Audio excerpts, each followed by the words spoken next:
being a great athlete takes a lot of different components.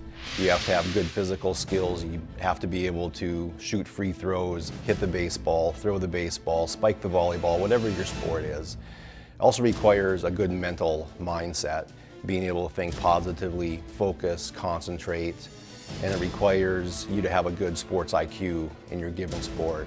Sports nutrition also plays an important role. And sports nutrition can't make you a great athlete. You can't go from being a good athlete to a great athlete just because you eat right, because you have to have all those other components as well. However, if you do not practice good, sound nutritional practices, you can go from being a good athlete to being a very poor athlete. For improvement in performance, you have to start with the basics, and that is knowing your macronutrients, carbohydrates, proteins, and fats, and making sure your diet gets all those components. So carbohydrates are our fuel, our energy. You can't go on a road trip in your car if you don't have gasoline. Carbohydrates are gasoline.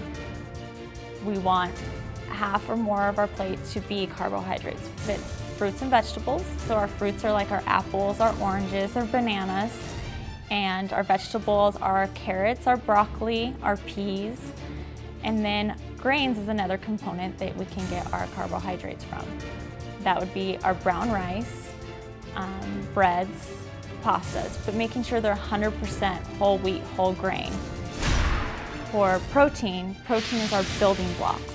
So basically the bricks to the building.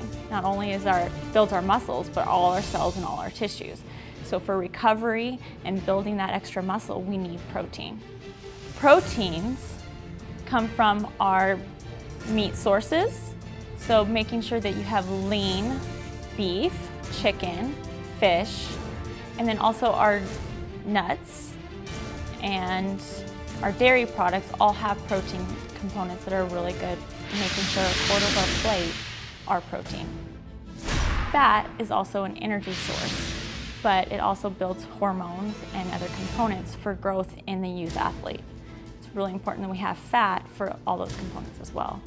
Saturated fat is that it's not good for our heart and it clogs our arteries. So we want to limit that as much as possible, but we do need some in our diet. Saturated fat is that it's solid at room temperature. So butter is a good example. Unsaturated fat are healthier for performance and help with inflammation.